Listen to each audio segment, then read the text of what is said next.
Hey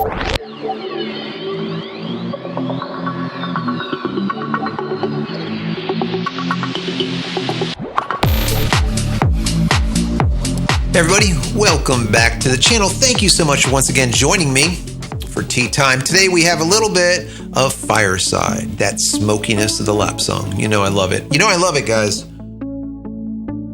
I hope you're joining me with your cup of tea, maybe a cup of coffee, or as I always say, maybe something harder. What do you think about that cup? Pick your poison. Pick your poison. I love it. It's season now. Samhain is right around the corner. Halloween. My time of year. Love it. Absolutely love it. So, the Canon EOS R7 is coming. Well, I've been speculating about this for quite some time, ever since the very first R came out, the EOS R and the RP. I said, you know, there's going to be a lower-end APS-C camera to come out that will be mirrorless. Canon just does this, okay? They're smart when it comes to this, and I've been speculating about this. God, it's been a few years now.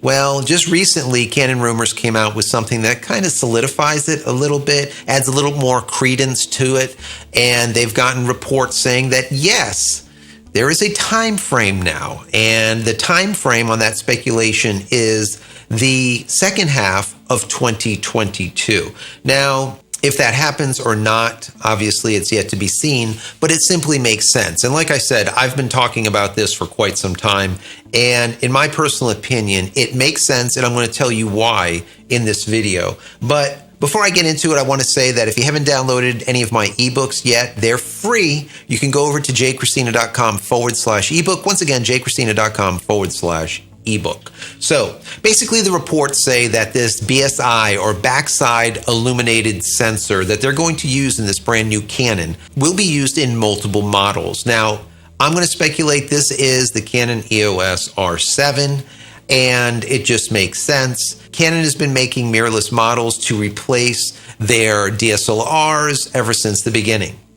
You have an R5, which is like a 5D. You have the R1, which will be coming, which would be a replacement to a 1D. You have an R6, replacement to a 6D. You have the R3, which is kind of this bridge, and it really doesn't fit in anywhere. It is not their flagship. Their flagship will be the R1, and I'm waiting for it to replace R1DX Mark IIIs over there. Anyways, we'll see what ends up happening with that. But what is said, this BSI sensor that's going to be used in multiple cameras from Canon is an APS-C, and it's going to be about 28 to, let's say, 32 megapixels, right around there. Now, I'm going to speculate it'll probably be more around 34 megapixels or possibly 36. And the reason being is it will give Canon the ability to capture 8K, right? Do it effectively, let's say 8K with a little headroom. That being said, 8K on an APS-C sensor that's smaller is going to have less of a chance of overheating like their meltdown that happened with their R5. So that could be a possibility, and I think that's probably what they're going to do, but we will see. Obviously, this is speculation, but I really want to get your thoughts on this. Now, what has been said is the Canon EOS 7D Mark III will not come out. It will stop with a Mark II. This one, let me see. This is the 7D. The Mark II is over there. This is what it looks like. Now, these were always just badass cameras. They really did the trick. When I was capturing a lot of events, I would use 5Ds, like a 5D Mark III, 5D Mark IV, and some 7D Mark II, and they worked out really great. If I need to get some distance, some length, I would throw a lens on the 7D Mark IIs, be able to get that reach, a little bit of video, whatever, at that distance, 5Ds up close, portraiture, a little bit of, this type of stuff. So they work out amazing. And I do believe that EOS R7 will be the replacement to the 7D. And there will not be a 7D Mark III. That's what I think. I want to know, once again, what your thoughts are. So there's two main questions here. Number one, would the R7 use RF lenses, even though it's an APS-C camera? And my answer to that is 100% yes. So a perfect example of this strategy would be what Sony has been doing for like the last decade. Their full-frame bodies are using full-frame lenses. Their APS-C bodies are using full-frame lenses. That is it. They've been doing this, like I said, for nearly a decade. And I think it would just simply make sense that Canon would just rip out a page out of Sony's playbook and do the exact same thing. Not a problem here. Use your RF lenses on that APS-C body, on an R7. In this way, you don't need to make an entire new lineup of lenses like they've done with the 7D, right? The 7D, though, had the ability to use EF glass, but also you can use EF-S glass. And I'll get into that in just a second. Now, why do I think that they would use RF glass? Basically, two reasons. Number one, R&D costs, and number two, adoption rate. When it comes to R&D cost, your research and development costs a lot of money. And to go and create a whole new lineup of lenses for an R7 just simply doesn't make sense. Does Canon absolutely love making glass? And when they put their mind to it, they just put out a crap ton of glass in a short period of time? Yes. But if they don't need to do it, don't friggin' do it. And I think that they won't. I think they'll go with RF glass. Now, the second thing would be adoption rate. Now, what do I mean by that?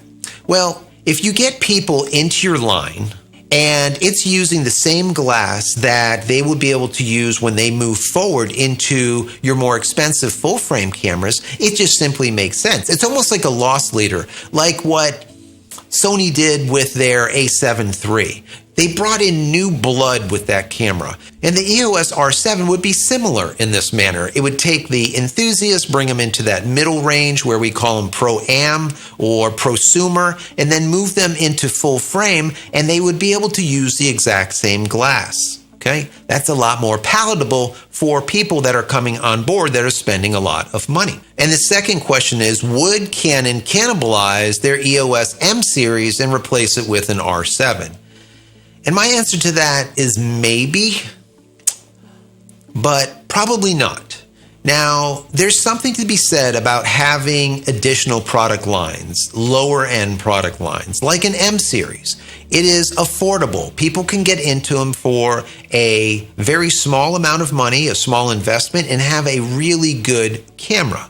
But you have to buy M series glass to do so, so there's no movement going forward into your next line. But like I said, there's something to be said about that. Once again, it's a way to kind of get them in the door. Now, the Canon EOS 7D and 7D Mark II has always been, as the way I call it, a pro-am camera. Close to professional, not enthusiast, let's call it prosumer type of camera. That crossover from that enthusiast consumer to this pro-am into a professional body.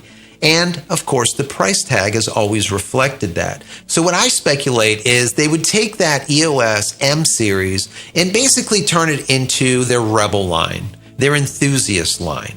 Okay, and then they would take the 7D, or now the R7, and that would continue to be that prosumer-based camera that will lead people into their full-frame lineup. But on the other side of that, they can nix the M series altogether and start creating low-end, let's say, RP Mark II, even cheaper, and use that as that baseline, let's say, bring in new blood type of setup, where it's full frame, but it's very low end and it's really, really cheap. Maybe right around the lines of a Rebel camera, $600, $700, $800, somewhere right around that, and bring them into that same glass lineup, your RF lineup, right?